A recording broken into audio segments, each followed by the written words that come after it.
하루에도 수백 개씩 쏟아지는 경제 뉴스들. 복잡하고 재미없고 깊이가 없어서 실망하셨습니까? 복잡한 건 쉽게, 쉬운 건 재밌게, 재밌는 건 깊게 전해드립니다.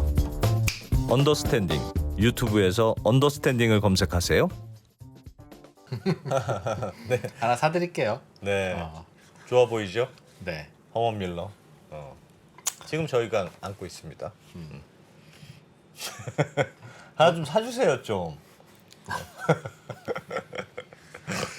네, 허먼 밀러. 티셔츠 좀 팔리면 사드릴게요. 비싼 의자라. 네.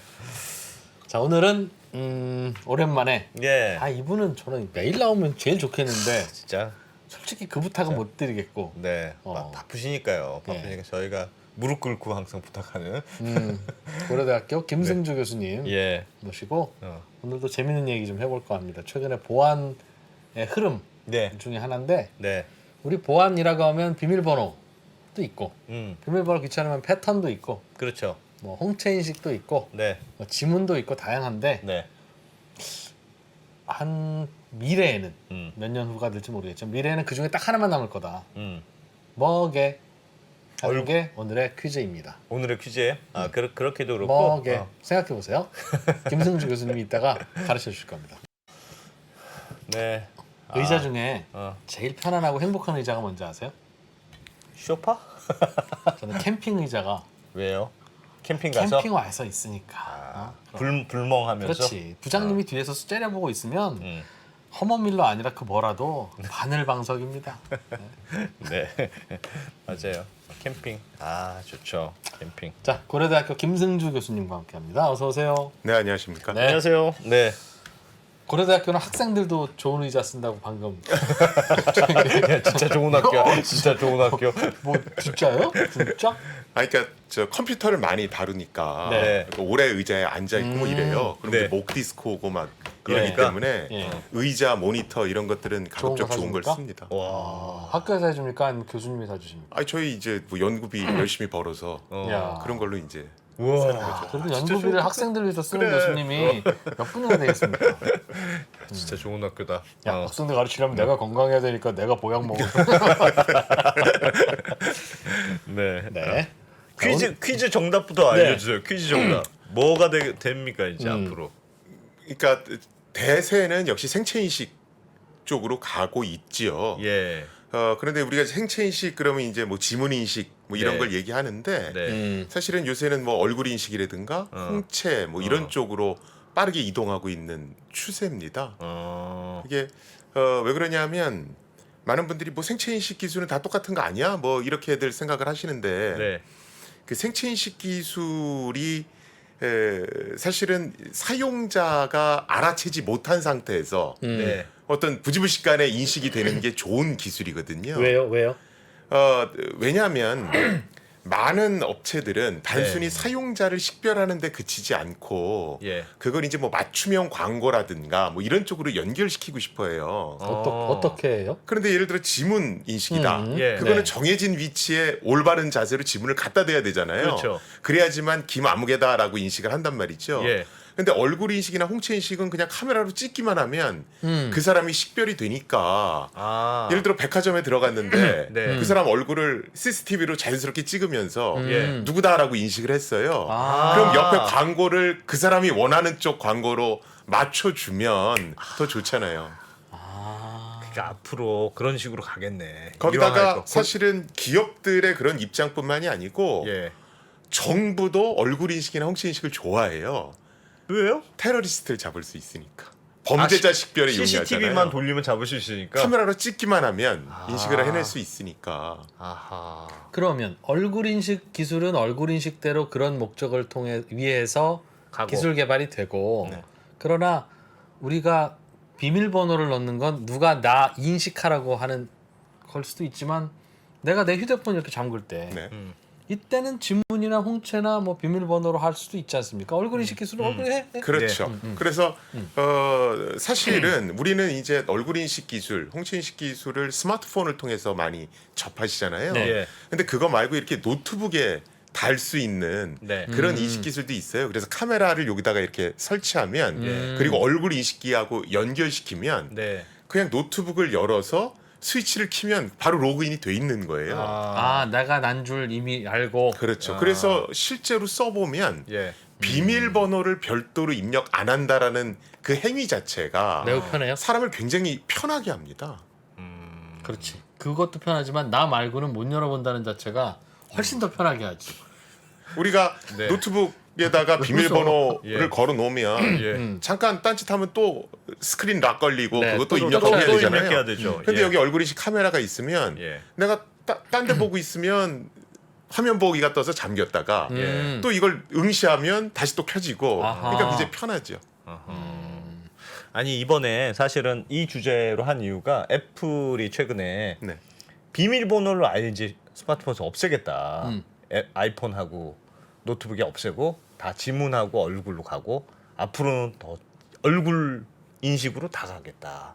뭐 그렇게 하여튼 발표를 네네네. 했더라고요. 네. 그래서 이게 기업들의 다 애플도 대세가 되는 건가? 그게 사실은 애플이 혼자서 비밀번호 없애겠다고 그래서 네. 인터넷에서 비밀번호가 없어지는 건 아니죠. 그건 아니죠. 여러 사이트들에서는 여전히 비밀번호를 쓰니까. 예. 그래서 이제 애플이라든가 구글이 하는 건 뭐냐면 그 컴퓨터 안에 스마트폰 안에다가 비밀번호를 보관할 수 있는 네. 그런 어떤 기능을 넣어놓는 거예요. 안에 네. 처음에는 내가 뭘 하긴 해야 되겠군요. 그렇죠. 그럼 그러면. 내가 특별한 어떤 포털 사이트 같은 데 들어가면 아이디하고 비번을 입력하잖아요. 예, 예. 그걸 차곡차곡 다 저장해 놓고 있는 겁니다. 네. 그런데 그 저장소를 구동시키는 건 생체인식 기술만 있으면 돼요. 아, 간편 결제 같은 거지. 그런 거네. 그렇죠. 무슨 페이, 페이, 뭐 이런 거라고 페이처럼 보시면 거기다 되죠. 모아놓고 신용카드 그렇죠. 번호 다 일단은 모아놓고 어. 이거 너 여기 들어가서 알아서 봐서 가져가. 그러면 그 얼굴 인식만 하면 이렇게 한다. 그렇죠. 아. 지금도 뭐 그런 기능들이 제공이 되죠. 그래서 예. 아이패드라든가 이런 거 보면 예. 비밀번호 같은 게 전부 다 키체인 안에 들어가 있고 네. 터치 아이디라고 그래서 맞아요. 이 지문만 갖다 대면 네. 바로바로 그냥 로그인 네. 되잖아요. 네. 그 똑같은 거라고 생각하시면 됩니다. 그런 걸로 간다. 근데 그게 얼굴 인식으로 바뀌는 거죠. 애플이 그걸 얼굴 인식 쪽으로 모는 이유는 뭐예요? 그러니까 뭐 제일 편해요? 그게 패턴이나 혹은 지문이나 홍채나 이거보다. 얼굴 인식이라는 것 자체가 네. 사실은 실제로 써보면 예. 굉장히 좀 편하긴 합니다. 어떤 일을 할 때 별도로 어디다 갖다 대고 뭐 그런 거 없이. 고정된 위치에다 뭐 이렇게 사용자가 네. 어떤 인식을 안 해도 되니까 사실 편하긴 하죠. 눈을 크게 떠야 되지 않습니까? 그게 문제일 것 같아요. 그러니까 얼굴 인식이 그러니까 예를 들면 지문 인식이나 비밀번호는 내가 누르거나 손을 갖다 대거나 해야 될 거 아니겠어요. 근데 얼굴은 그냥 알아보고 하면 편리하긴 하겠죠. 근데 잘 못 알아보지 않을까. 이러고 있는데 표건식 이러고 있는데 야눈 크게 떠 그러면 그러니까 아이씨. 지금 얼굴 인식 기술은 굉장히 좋아졌고요. 사실은 많은 분들이 그러니까 얼굴을 잘 인식하지 못하지 않을까가 문제가 아니고 네. 네. 많은 분들이 생체 인식 기술 그러면 그냥 막연하게 안전할 거라고 생각하세요. 네. 근데 해킹 기술도 빠르게 발전하고 있어서 예. 또 그런 각종 생체 인식 기술을 뚫는 예. 그런 해킹 기술도 많이 연구되고 있습니다. 예를 들면 이미 2015년 16년에 예. 요새 카메라 이 렌즈가 되게 좋아졌잖아요. 그래서 예. 고화질 사진이 되게 많아요. 네, 네. 그래서 원래는 사진에 이렇게 얼굴을 대야 되는데 그 사진을 이렇게 갖다 대는 겁니다. 얼굴 아. 대신 얼굴 대신. 네네. 예. 그러면 사진. 이렇게. 그럼 열려요. 그러면 이게 사람 얼굴로 인식해서 열리는 거예요. 바보 자식. 그래서 그 다음에 이제 개발됐던 게 그러면 사람은 눈을 깜빡이니까 예. 그걸 인지하게 하자. 그래서 얼굴 인식 기술이 한 단계 업그레이드 됐거든요. 예. 그랬더니 해커들이 영상. 그러면 눈 감은 사진하고 눈 뜬 사진을 해서 그걸 번갈아 보여주는 거예요. 그래서 이제 그걸 또 푸는 기술이 나왔습니다. 그랬더니 이제 그러면 렌즈를 좀 업그레이드 시키고 소프트웨어도 업그레이드 시켜서 예. 우리 얼굴의 이 입체성을 인식하게 하자. 사진으로 안 되게. 그렇죠. 그래서 이런 기술이 나왔더니 예. 그 다음에 이제 해커들이 요새 VR 기술들 많이 있지 않습니까? 네. 그걸로 이제 3D 이미지로 만들어서. 얼굴을 만들어내는 거예요. 아. 그런데 이제 여기서 관건이 뭐냐면 야. 3D 이미지로 얼굴을 만들려면 사진이 여러 장 필요하거든요. 네. 근데 그 사진을 어떻게 구했냐면 뭐 페이스북 같은 SNS에 사진들 많이 올리니까 이 사진 저 사진 그걸 합성하면 끌어모아서 그걸 가지고 VR 이미지를 만드는 겁니다. 그럼 너무 보완이 안 되는 거 아닙니까? 근데 그거? 나는 그런 노력과 그런 재능이 있는 해커가 어. 뭐가 아쉬워서 해킹을 하려고 얻고 싶은 게 뭐예요? 돈이야? 그래서 얼굴 인식, 뭐 지문 인식 이게 예. 뭐 완전한 100% 그런 완벽하다 거 이런 건 아니에요. 아닙니다. 계속 만들고 깨지고 이런 것들이 네. 반복되면서 진화돼 왔다. 계속 앞으로도 그럴 거다. 이렇게 앞으로도 보시면 됩니다. 그럴 거다. 일단은 어려울 것 같은 얼굴 인식은 쌍둥이 어떻게 할 겁니까? 일란성 쌍둥이. 쌍둥이 쌍둥이들은 사실은 좀 어렵긴 어렵죠. 하죠. 네. 어렵죠. 쌍둥이도 어렵고 예를 들면 내가 얼굴 인식으로 다 됐어요. 얼굴 인식이 주민번호처럼 아이디가 됐어요. 근데 성형 수술을 했어요. 그럼 어떻게 해요? 그리고 주민번호 바꾼 거잖아. 그러면 그리고 그 화장 좀 하시는 분들은 네, 화장 진한 진짜 거하고 구별 안 갑니다. 그 이제 많은 분들이 실제로 수업 시간에도 이제 그런 질문을 하시는데 네.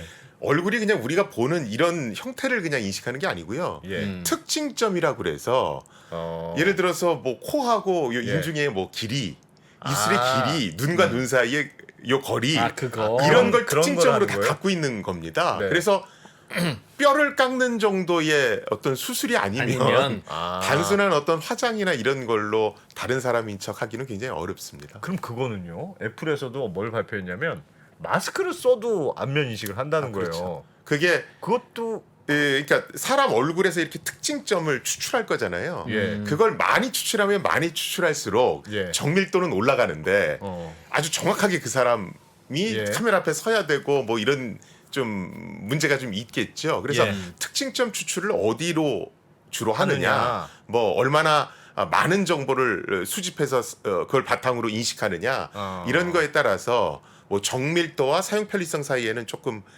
좀 왔다 갔다 하는 그렇다. 그런 오차가 있습니다. 그런데 쌍둥이 성형수술 또는 살이 빠지고 찌고 이런 정도가 걸림돌이 되지는 않는 모양이에요. 정말. 그렇죠. 그러니까 예를 들어서 뭐 큰 선글라스를 해서 얼굴의 대부분을 가렸다. 예. 이러면 이제 그건 좀 영향을 미칩니다. 예. 그런데 무슨 수염을 뭐 여기 이렇게 좀 붙였다라든가 아. 모자를 썼다 뭐 이런 정도로는 인식을 피해가진 못합니다. 그래요. 사람 얼굴 참 많이 바뀌는데 나이 들면. 사람도 잘 못 알아보는데 변장하면 사람도 제가 잘 못 예전에 알아보잖아요. 이렇게 생기지 않았었거든요. 진짜 많이 변하더라고요. 근데 재미난 건 예. 우리 전자 여권 있잖아요. 예. 그 전자 여권에는 원래 생체 정보를 넣을 수 있는 공간이 마련이 돼 있어요. 아 여권에요. 네, 예. 그 여권 표준을 만들 때 예. 그래서 우리가 이렇게 공항 다니고 뭐 이럴 때 예. 그런 생체 정보를 좀 광범위하게 쓰려는 계획이 있었습니다. 근데 이제 여러 가지 문제상 예. 그냥 이렇게 출입국 할 때만 지금 생체 정보를 쓰고 있는 거죠. 아 그래요. 앞으로 하여튼 기술이 좀 더 발전해야 되겠네요. 그러니까 지금 안면 기술이나 이런 게 지금 비밀번호가 어쨌든 제일 기본인데 그렇죠. 비밀번호를 완전히 대체한다고 하려면 기술이 지금 더 발달돼야 이게 되는 거예요? 그러니까 아니면 사실은 뭐 비밀번호가 네. 좀 불편하긴 하죠. 뭐 외워야 되고 뭐 자꾸 바꾸라고 그러고 뭐 이런 건 있는데 까먹죠. 예. 비밀번호의 가장 큰 매력은 뭐냐면 네. 유출되면 바꾸면 된다예요. 아. 근데 생체 정보라는 게 아, 이게 그러네. 바꿀 수 있는 게 그렇지. 한계가 있는 거예요. 야, 비밀번호 진짜 훌륭한 거다. 야, 진짜 그렇구나. 그렇게 생각해 보니까 그러네요. 한 번도 그렇게 생각해 본 적이 요새 없었어요. 안면 정보가 유출돼서 깎아야 됩니다. 이러면 그래서 그런 와. 점이 조금 불편하긴 합니다. 네. 예, 그래서 와. 생체 정보라고 무조건 다 좋은 건 아니고요. 아니에요. 네. 아. 그리고 뭐 비밀번호 얘기가 나왔으니까 예. 제가 한 가지 말씀을 드리면 사실은 우리가 지금 쓰고 있는 비밀번호 가이드라인은 조금 좀 잘못된 거예요. 왜요? 그러니까 우리 뭐 아마 이제 회사에 계시니까 예. 뭐 비밀번호 주기적으로 막 바꾸라고 그러고 예. 특수문자 막 섞어서 쓰라 맞아요. 그러고 예. 가이드라인에 이런 거 예. 되게 많잖아요. 예. 근데 우리가 지금 쓰고 있는 비밀번호 가이드라인은 미국에서 만든 걸 한국말로 번역해서 그냥 쓰고 있는 겁니다. 예. 그런데 미국 정부기관에서 그 비밀번호 가이드라인을 만든 사람이 예. 은퇴하면서 내가 했던 것 중에 제일 큰 실수가 비밀번호 가이드라인에 주기적으로 비밀번호를 바꾸라라는 걸 넣은 거하고 그 다음에 특수문자를 섞어서 쓰라고 한 거였다. 진짜 지금이라도 가서 때려주고 싶어. 왜요? 아, 좋을 것 같은데 그게 왜 그렇게 어렵게 만드는 거잖아요. 사람은 네. 너무도 불편함을 강요하면 예. 빠져나가게 돼 있습니다. 잔머리를 그렇지, 쓰게 돼 그렇지, 있거든요. 예. 예. 그래서 비밀번호를 자주 바꾸라고 하니까 예. 한 두세 개를 정해놓고 돌아가면서 쓰는 돌려 거예요. 그랬으면 하죠. 그러니까 이게 더 안전하지 않은 거예요. 그렇지. 아. 그래서 차라리 그냥 안전한 비밀번호 한번 세팅하고 그걸 네. 오래 쓰도록 그냥 놔두는 게 낫지. 자꾸 바꾸라고 하니까 그냥 몇 개를 딱 고정해놓고 쓰더라. 예. 그다음에 잊어버리지 않는 뭐 걸로. 수첩에 적어놓고 뭐 이런 것들이요. 음. 근데 두 번째는 자꾸 무슨 특수 문자, 뭐 숫자 뭐 이런 거 섞어 쓰라고 하니까 예. 이제 패턴이 뻔한 거예요. 뭐 숫자 1 들어가는데 느낌표 쓰고 뭐 이런 거거든요. 이거 어떻게 했어? 왜 다들 느낌표를 쓸까? 나도 느낌표 쓰는데. 나도 느낌표인데. 너 그래서 그 특수문자는 느낌표 이외에 써본 적이 없어요. 저는. 패턴이 뻔하기 때문에 네. 차라리 그러느니 그냥 긴 길이의 비밀번호를 쓰는 게 훨씬 낫다. 아 차라리. 예, 그래서 아. 미국은 그 규정이 되게 많이 바뀌었습니다. 근데 아직 우리 정부의 비밀번호 가이드라인은 안 바뀌었고 그 안 바뀐 가이드라인을 금융기관이나 포털 사이트에서 우리한테 요구를 하고 있는 거예요. 아 그래요? 네. 아 진짜 이상하네. 짜이성해. 어. 아니, 충분히 복잡하게 만들었다고요. 근데 그게 뚫릴 정도면 특수부터 뭘 써도 뚫려. 그게 유출된 거지 누가 추측했겠어요 그게? 그러니까요. 와. 정말. 차라리 아 진짜 그 맞는 말씀이네. 길게 해서 차라리 숫자로 해서 길게 해서 하나를 정해서 오래 안 까먹게 유출되면 그때 바꾸면 되고. 그렇죠. 그리고 외국에서는 사실 우리 막 생체인식 얘기를 많이 하잖아요. 근데 예. 제가 이제 방송 특히 나가면 예. 이거 언론인 분들이나 연예인 분들은 예. 제발 일회용 비밀번호를 좀 꼭 쓰십시오. 이 얘기를 해요. 우리 예. 저 은행 같은 데 가면 비밀번호 이렇게 누를 때마다 60초마다 계속 네, 예. 새 걸로 바뀌는 거 있잖아요. 예. OTP? 예. 그러니까 원타임 패스워드 그래서 일회용 비밀번호 이렇게 OTP. 얘기를 하거든요. 예. 원타임 패스워드. 어? 그런데 우리는 그걸 금융기관에서만 쓰는데 예. 외국에서는 굉장히 광범위하게 씁니다. 아. 그래서 뭐 회사 시스템 로그인할 때도 쓰고 굉장히 많이 써요. 근데 이렇게 비밀번호를 그때그때마다 바꿔주면 예. 사실은 우리가 뭐 기억할 필요도 없고 되게 편하잖아요. 예. 그래서 일회용 비밀번호를 좀 쓰라고 권고를 하고 있고요. 예. 지금 보시면 뭐 구글이라든가 뭐 페이스북 이런 외국의 포털 사이트들 보면 어떤 저 이중 인증 시스템이라고 그래서 일회용 비밀번호 비슷한 거, 즉 뭐 SMS 문자 메시지로 뭐 맞아요. 비밀번호 날라온다든가 그런 거. 아니면 뭐 앱 같은 거 하나 이렇게 해놓으면 거기서 비밀번호 생성기가 있어서 계속 네, 되는 거 네, 있죠. 네.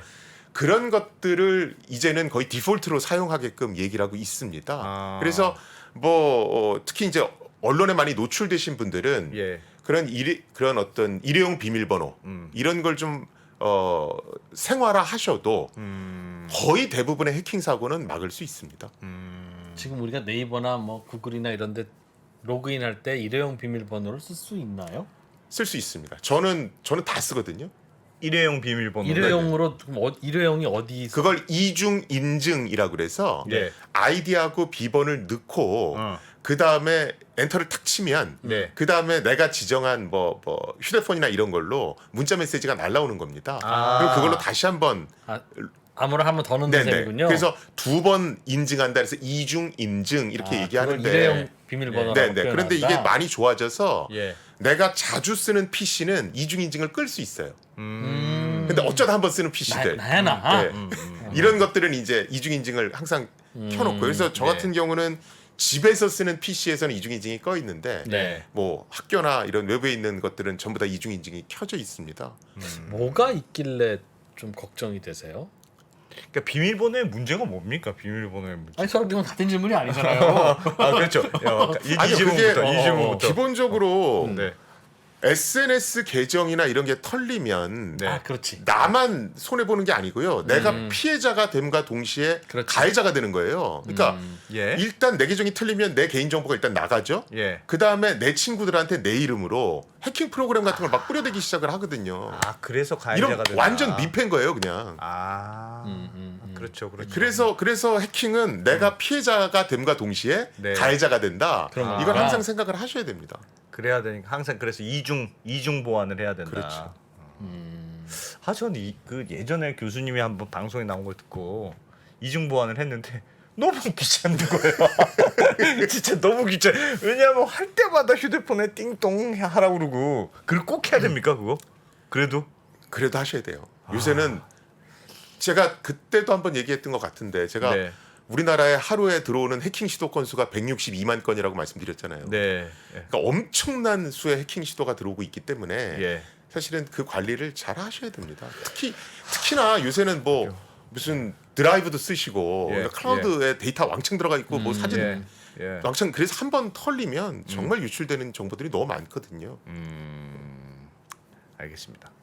그러면 다음 질문으로 비밀번호로 그냥 말씀하셨듯이 비밀번호 털려도 바꾸면 되고 한번 괜찮을 것 같은데 비밀번호를 꼭 생체 정보로 바꿔야 됩니까? 바꾸는 건 아니죠. 그러니까 비밀 정보는 있는데 아까 말씀드렸듯이 예. 지금 이제 애플이나 구글에서 내놓은 건 내가 어디에다가 아이디 비번을 입력을 해요. 네. 그러면 거기에 보면 비밀번호 생성기가 있어서 예. 아이디에 대응하는 비밀번호를 랜덤하게 만들어주는 거예요. 일회용 비밀번호를 거기서 하는군요, 자체적으로. 그렇죠. 그러면 그걸로 등록을 하는데 예. 랜덤하게 생성된 비밀번호를 내가 외울 수가 없잖아요. 그렇죠. 그렇다고 뭐 메모장에 기록할 수도 없고 예. 그걸 뭐 아이패드라든가 컴퓨터에 안전한 곳에 저장을 해놓는 겁니다. 아. 그런데 그걸 아무나 가동시킬 수 있으면 안 되니까 아. 내 생체 정보를 입력해야지만 그게 딱 가동되는 거예요. 그 비밀번호가 없어지는 게 아니군요. 그렇죠. 많은 분들은 비밀번호가 없어진 것처럼 느끼나 아. 사실은 생체 정보가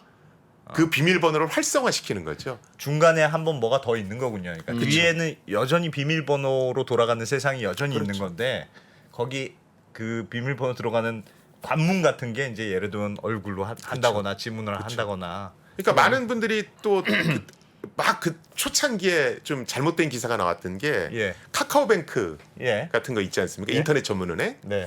이게 보면 야 지문으로 다 계좌이체도 되고 다 돼 이렇게 예. 생각을 하세요. 그런데 그게 휴대폰의 어떤 보안 영역에 예. 공인인증서 같은 게 들어있는 겁니다. 어. 그래서 내가 생체 정보를 갖다 대면 예. 그 공인인증서가 활성화되는 거예요. 그래서 안에서는 일반 인터넷 뱅킹하고 다 똑같이 물어보는 거지. 공인인증서가 예. 이제 모든 걸 처리하는 겁니다. 그런데 우리는 그걸 못 느끼는 거죠. 그냥 생체 정보 갖고 다 되는구나. 생체 정보가 공인인증서를 대체했구나 이렇게 예. 느끼시는 거죠. 근데 비서한테 그건 잘못된 겁니다. 맡겨놓으면 비서가 알아서 처리하는데 예. 요새는 나한테 비밀번호를 아무도 안 묻는 걸로 봐서 이게 없어졌나? 비서가 안 해주는 건데 지금. 아, 그런 거구나. 그래서 옛날에 기사가 오보가 제일 많이 났던 게 뭐 생체 정보가 공인인증서를 대체했다. 네. 이런 표현은 사실 잘못된 거죠. 아, 그건 여전히 있는 거군요. 그렇죠. 눈에만 네. 보이지 않게 만들어 그렇죠. 덮어놓은 거네 그냥. 있는데 굳이 비밀번호 넣으라고 안 하고 지문이나 한번 눌러보세요. 뭐 이거 하는 네, 거지. 예. 알겠습니다. 그러면 비밀번호는 야. 그대로 있어야 돼요. 현재 시스템에서는. 그러면 비밀번호로 들어가는 게 얼마나 편리한 게 뭐냐. 지금 그거 가지고 이제 싸워야 되는 건데. 옛날에는 무슨 홍채도 있었고 무슨 뭐 손바닥에 무슨 혈관도 네, 있다 정맥 그러고 인식도 예, 있었고. 정맥 인식도 네네. 있다 그러고 여러 가지 인식이 있었는데 네. 그 중에서 얼굴이 제일 효과적인 방법이에요? 아 그렇지는 않고요. 네. 그러니까 뭐 홍채 인식 같은 경우도 뭐 굉장히 홍채도 정밀도가 높습니다. 예. 높고 거기다 지금 뭐 생각하시는 것 의외로 별의별 생체 정보 정보가 다 기술이 있어요? 다 있어요. 그래서 예. 미국의 대학 연구팀은 엉덩이 모양을 인식해서 엉덩이요? 예예 이게 네. 사용자 이게 우리 주인이다 아니다를 인식하는 것 앉으면 알 수 있도록 하는 자동차요. 거구나. 아, 우와, 네. 진짜 말 된다. 근데 진짜 바뀌는데요, 교수님. 바뀝니다. 얘기 좀 전해주세요. 그게 아마 같은 실험실 대학원생이 한 6-7명이 네. 야 이것도 서로 다 다르게 생겼어야 해보자 하면 야 진짜 다르구나 하지만 그 사람도 1년 후 2년 후에는 바뀐다니까요. 그래서 뭐 걸음걸이로 인식하는 것도 있고요. 뭐 별의별 연구가 다 되고 있다고 보시면 됩니다. 다 하여튼 좀 다르군요. 그러니까 사람마다 약간씩 뭐가 다르다. 그렇죠. 예. 그리고 뭐 여러 가지 생체 인식을 결합해서 쓰는 것도 있고요. 예. 그래서 굉장히 다양한 기술이 연구되고 있다. 그런데 사실은 어떤 생체 인식 기술이냐가 중요한 게 아니고 예. 생체 인식 기술도 결국은 예. 얼굴 정보든 지문 정보든 뭐는 아무튼 보관돼 있어야 되잖아요. 어딘가에. 예. 그렇죠. 그런데 우리나라에서 추구하는 방식과 미국 즉 애플이나 구글이 추구하는 방식은 조금 달라요. 네. 예를 들어서 애플 아이폰이나 예. 이런 데서 생체 정보를 이렇게 입력하잖아요. 예. 그럼 그건 어디에 저장될까요? 휴대폰이냐 아니면 애플 서버냐? 그렇죠. 휴대폰 휴대폰에 저장되겠죠.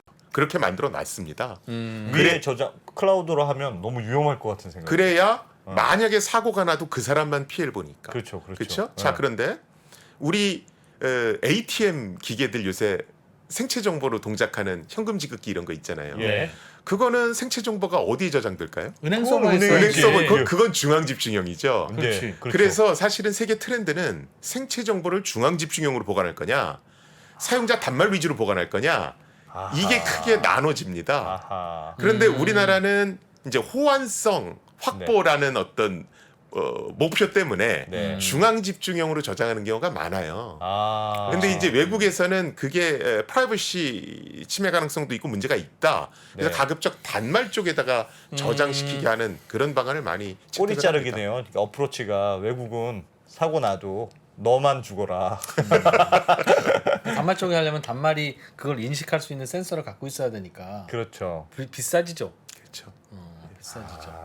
근데 말씀하셨던 대로 단말기로 하면 단말이 그 비밀번호를 들어가는 그러니까 예를 들면 생체 정보 비밀번호를 들어가는 그냥 키 역할만 하는 게이트웨이 거고. 역할을 하는 거죠. 예. 그러니까 지금 그런 거잖아요. 그러니까 사실은 단말에다가 생체 정보를 다 적용하게 하고 예. 사실은 현금 지급기는 휴대폰을 서로 인증하게 하면 되죠. 예. 그렇죠. 그럼 생체 예. 정보는 전부 다 단말기에 보관하고 다니면서 네, 네. 모든 ATM 기계랑 이렇게 붙일 수가 있잖아요. 예. 그러니까 사실은 휴대폰 제조업체들은 그걸 꿈꾸는 거예요. 아. 그래서 자동차를 시동 걸 때든 뭐 할 때든 다 우리 휴대폰 중심으로 돌아가게 하겠다. 예. 그 대신 생체 정보는 다 우리 휴대폰에 저장돼서 아, 얘가 게이트웨이 역할을 한다. 너무 좋다. 야. 내가 내 휴대폰을 들고 차를 타면 내가 나인 걸 안다는 거죠? 그렇죠. 좀 자동차 키를 안 갖고 다녀도 되겠습니다. 지금 그런 것들을 하려고 그러는 거죠. 이미 그런 차들이 그래서 나오고 있어요. 뭐 스마트폰으로 전부 다 뭐 문도 열고 하는 것들 국내 업체들도 다 개발했고요. 아. 그것도 일종의 주도권 싸움이네. 주도권 생체 싸움이죠. 정보를 어떻게 할 것이냐. 그렇죠. 그렇죠. 불편함은 없습니까? 그러면 아무래도 은행이 갖고 있으면 내가 그냥 지문 정보나 얼굴 정보나 생체 정보만 있으면 그냥 모든 게 다 인증이 되는 거잖아요. 그렇죠. 뭐 연동되는 건 다 되니까. 네. 그러니까 그거는 그냥 관점의 차이 같아요. 예. 그러니까 뭐 보안 측면에서 봤을 때는 단말에 저장되는 게 좋죠. 보안 측면에서 확실히. 왜냐하면 만약에 문제가 생겨도 그 사람만 피해를 보지만 예. 중앙 집중형으로 해놓을 경우에 그게 하나 뚫리면 이건 뭐 5천만 국민께 다 노출되니까.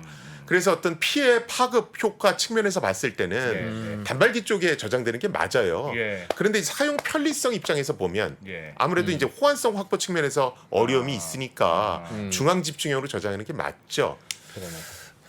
기존 은행 시스템과 블록체인 간의 관계 뭐 같은 그런 거죠. 느낌이네요. 예. 아. 그러니까 그때 뭐 블록체인 얘기할 때도 하지만 예. 이거가 무조건 좋다는 건 없어요. 그냥 가치관이 다른 겁니다. 아, 그렇군요. 교수님 혜리님이요. 예. 실시간 채팅창에서 아까 엉덩이로 사람을 인식해서 차에 딱 앉으면 내가 나인 줄 알고 이제 시동 걸린다. 남이 앉으면 안 걸리고 그랬더니 대리운전을 어떻게 합니까? 대리운전이 없는 세상에서 만들었나 보다 그거는. 야, 그러게요. 너무 잠깐 앉아서 시동 걸어주시고 가야 되는데 하여튼 좀 편리하게 하자는 취지군요. 그러니까 생체 정보를 한다는 예. 게 그리고 뭘 이제 업체들 입장에서는 예. 이 인증이라는 예. 그런 어떤 저 게이트웨이 창구를 잡아서 결국은 인증 플랫폼 기업이 되고 싶은 거죠. 그렇지. 누군가 인증하려면 다 나한테 와. 간편 결제가 결국 뭐 그거였잖아요. 그런 거죠. 예. 어. 그래서 어디 로그인한지를 알면 사실은 엄청난 마케팅 정보가 되는 거죠.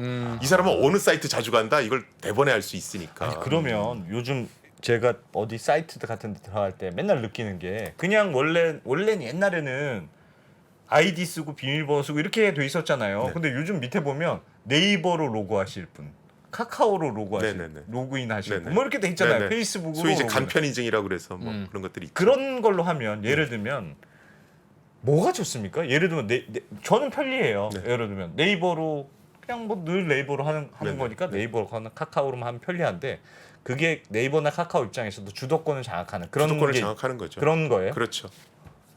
그래서 통신 3사도 자꾸 인증 사업에 뛰어들려고 하는 겁니다. 예. 페이스북도 페이스북 로그인 뭐 이런 거 하잖아요. 예. 그래서 그게 한 번 써서 길들여지면 편하거든요. 아이디 비번 하나만 알면 되니까. 그게 다 주도권 싸움을 하는 거군요. 그래서 나도 네이버로 로그인 회원 가입하고 싶어요라고 회원 가입하라고 하면 그냥 네이버로 로그인하죠. 그러니까 아니 그럼 네이버에 내 회원 정보가 다 있을 거 아닙니까? 그렇지. 가져가라는 의미거든. 그렇지. 근데 뭐 다 못 갖고 오고 또 이름 넣으라고 그러더라고요. 그래서 이 친구들은 참. 그렇군요. 알겠습니다. 중국에 가봤더니 예. 안면 인식을 정말 잘하더군요. 맞죠? 그들이 제일 중국은 잘하는 거 맞죠? 정부가 나서서 하고 있으니까요. 중국이 안면 인식의 최강국이죠. 현재는. 그렇다고 봐야죠. 왜냐하면 안면 인식, 이런 생체 인식이라는 게 쓰면 쓸수록 사실은 기술이 좋아지는 거거든요. 예. 우리나라가 사실은 지문 인식 쪽이 꽤 사업이 좀 잘 되던 나라였어요. 나라였어요? 그래서 우리나라에서 만든 상품 중에 예. 그러니까 생체 인식 관련한 상품 중에 예. 사실 히트 상품이 하나 있었습니다. 네. 그게 뭐냐면 지문 인식을 하려면 지문 인식 리더기가 있어야 되잖아요. 네. 근데 옛날에는 사람들이 지문을 자기 등록했던 그 위치에 안 대고 네. 대충 그냥 아무데나 대는 거예요. 네. 그럼 인식률이 떨어질 수밖에 없거든요. 그렇죠. 이 인식률을 획기적으로 높인 회사가 하나 있었어요. 음. 그 회사는 어떤 아이디어를 냈냐면 예.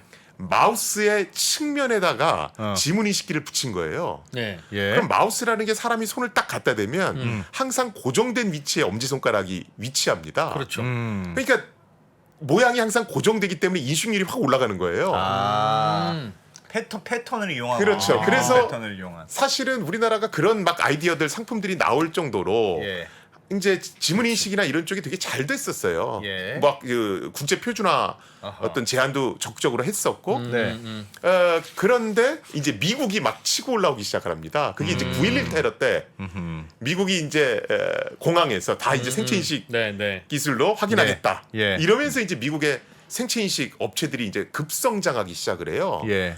그러다가 이제 중국이 이제 카메라나 이런 것들을 적극적으로 활용하면서 네.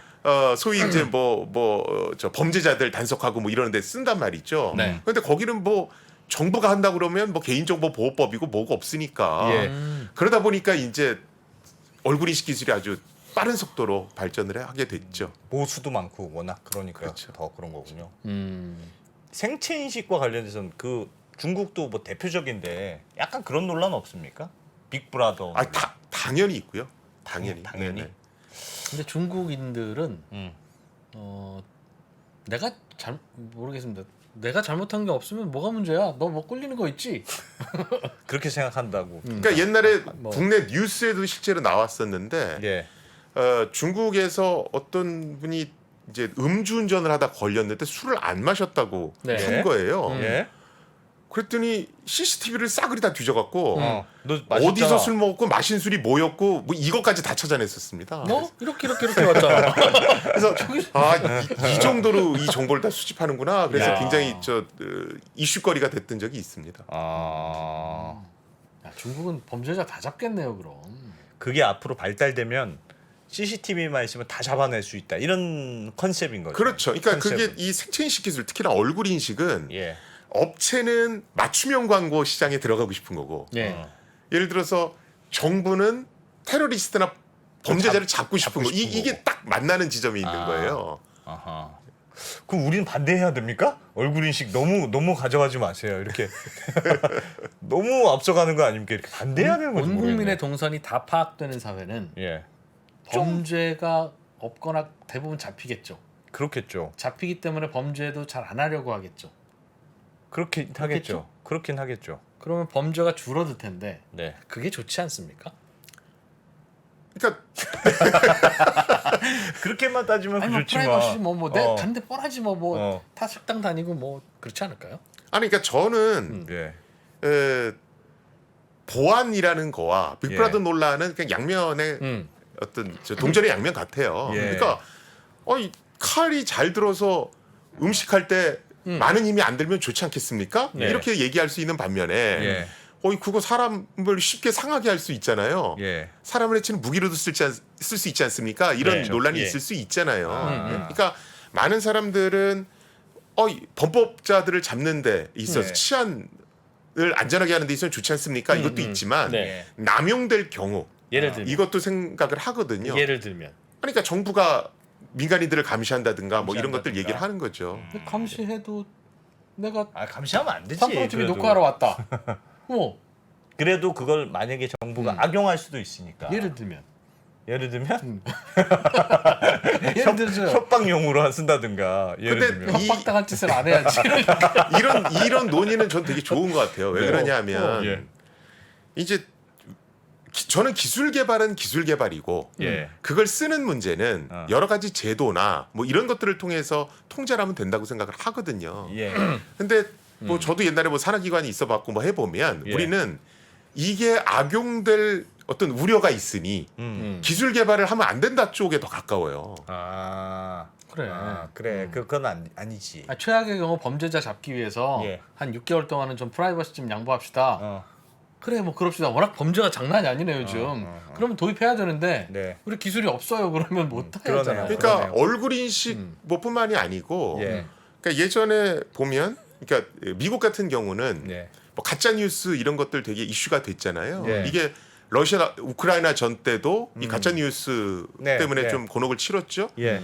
그래서 미국에서는 한때 어떤 것도 연구됐냐면 트위터에 어떤 가짜 뉴스가 퍼졌을 때 네. 이 근원지를 역추적하는 기술도 연구가 됐었거든요. 아. 우리나라에서 산하기관에서 그거 연구한다 그러면 민간인 사찰 기술 개발한다고 아마 이거 국감 때 두드려 맞을 거예요. 그래서 우리는 아예 그런 시도 자체를 안 하거든요. 아예. 예. 그것도 어프로치의 차이군요. 그러니까 일단 기술을 개발하고 어떻게 쓸지는 논란은 나중에 생각한다의 문제와 논란이 있을 것 같으니까 아예 야 하지마 괜히 너 내 모가지 날라간다. 뭐가 문제일까? 예를 들면 이게 뭐 어떤 경우에 저는 이게 있으면 네. 이산 가족, 실종 가족 얼마나 안타까워요. 네. 그렇잖아요. 네. 그렇죠. 어딘든지 다 알 거 아니겠습니까 지금. 그런 이점이 있는데 예를 들면 뭐가 불편해서 이걸 하지 말라고 할까요? 예를 들면 민간인 사찰? 예를 들면 뭐 그럼 정부가 안프로님을 사찰했어요. 늘 지켜보고 있다는 그런 느낌이겠죠. 늘 지켜보고 있다는 느낌이 누군가 나를 늘 지켜보고 있을 수 있다는 느낌이 기분이 좋지 않다. 다닐 때 누군가 다 날 보지 않습니까? 결국은 누가 다 보잖아. 중간중간 CCTV도 있고 그러네요. 다 따라지지는 않아도 네, 네. 뭘 그렇게 혼자 하고 싶어서. 그러게요. 아니 예전 같으면 네. 뭐 반정부 찌라시 같은 거 쓰고 그러면 네, 네. 잡아가는 법도 있고 그러고 그런데 그 지금처럼? 반정부 찌라시라고 하는 게 옳은 일일 경우가 있잖아요. 그러니까 왜 그런 거를 독재자가 막 악용해서 막냐? 그건 좀 생각해 볼 필요는 있어요. 그러면 사회가 계속 독재로 가고 민주화가 안 될 테니까. 근데 지금은 뭐 못할 말이 뭐가 있습니까 사실은. 그러면 이제는 실종 범죄. 가족을 위해서 우리의 프라이버시를 좀 희생할 때가 되지 않았습니까? 그러네요. 실종 가족을 위해서 그건 또 말이 됐네요. 하여튼 그런 생각 알겠습니다. 하면 안 되겠죠? 네. 이런 나쁜 생각을 하면 안 된다. 잠깐 쉬었다가 예. 다시 또 이어보겠습니다. 미국, 중국, 러시아 이런 나라들의 움직임에 대해서 관심이 어느 정도 생겼는데 거기에서 우리는 과연 뭘까? 우리는 체스판의 말이 아니다라는 생각을 좀 해보면 좋겠어요. 어떻게 생각하세요? 우리 편 누굴까를 좀 더 고민할 수 있지 않을까 싶어요. 뒤집어 질문을 해보면 그러면 아시아에는 우리 친구가 있을까요? 제가 지구본 연구소 진행하면서 사실은 되게 마음에 걸리는 이만한 짐이 하나 있어요. 우리 옆에 있는 동남아를 내가 모른다. 우리가 처해 있는 아시아라는 지역을 자꾸 방관하고 유럽이나 미국의 어떤 시각에 맞춰가지고 그런 이제 개별적인 지식 이런 것들이 묶여가지고 큰 흐름들을 만들어내는 이야기, 그런 경험.